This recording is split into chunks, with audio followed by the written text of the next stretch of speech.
بسم اللہ الرحمن الرحیم۔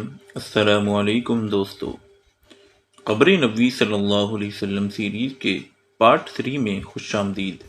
یہ وہ سیریز ہے جس میں ہم نبی کریم صلی اللہ علیہ وسلم کی قبر اطہر کے متعلق ایسی حیران کن باتیں جانیں گے جو اس سے پہلے یقیناً آپ نے نہیں سنی ہوں گی، اور اس کے لیے ہم نے ایک ایسی کتاب کا انتخاب کیا ہے جس میں ان تمام تر تفصیلات کو مستند کتب کے حوالوں سے پیش کیا گیا ہے، اور اس کتاب کا نام ہے نبی کریم صلی اللہ علیہ وسلم کی قبر مبارک، تاریخ و حقائق۔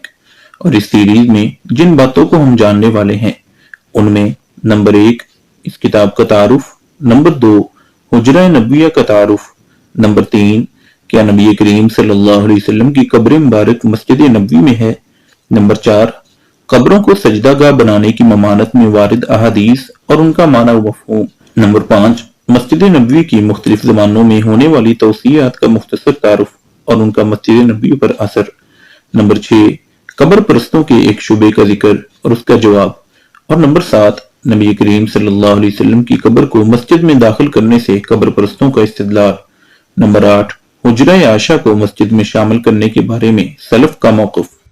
تو چلیے اس سیریز کے تیسرے حصے یعنی کیا نبی کریم صلی اللہ علیہ وسلم کی قبر مبارک مسجد نبوی میں ہے کا آغاز کرتے ہیں۔ فَاسْأَلُوا أَهْلَ الذِّكْرِ إِن كُنتُمْ لَا تَعْلَمُونَ۔ علماء و عوام میں حائل خلیج دور کرنے کی ایک منفرد کاوش۔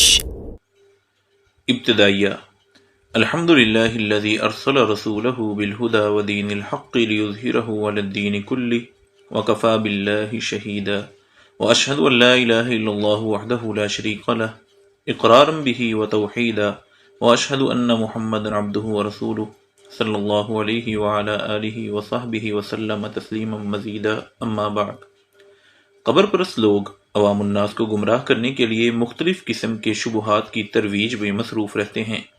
انہی میں سے ایک شبہ یوں ہے، قبروں کے پجاری لوگ یہ سمجھتے ہیں کہ نبی کریم صلی اللہ علیہ وسلم کی قبر مسجد نبوی کے اندر ہے، لہذا آج بھی جائز ہے کہ قبروں پر مساجد تعمیر کی جائیں یا مساجد کے اندر قبریں بنائی جائیں یا ان جگہوں پر نماز ادا کی جائے۔ حالانکہ ہر شخص جو دین اسلام کی درست معرفت رکھتا ہے یہ بات بخوبی جانتا ہے کہ اسلام ایسی چیزوں کی سختی سے مخالفت کرتا ہے۔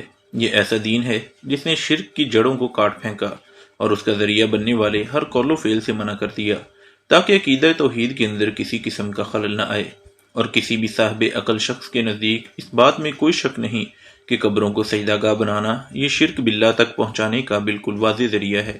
جس طرح عوام الناس کے اندر یہ شبہ کافی رائج ہے، اسی طرح اس کے ازالے کے لیے کتب و مقالات کا منظر عام پر آنا بھی ایک مستحسن قدم ہے۔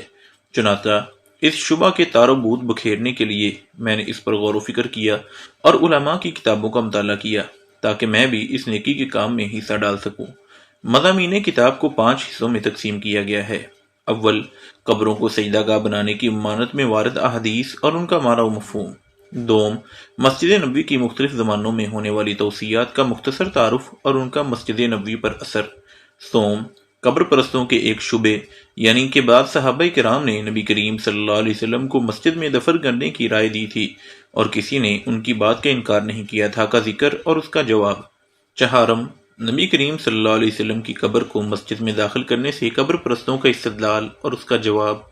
پنجم، حجرہ عائشہ کو مسجد میں شامل کرنے کے بارے میں سلف کا موقف۔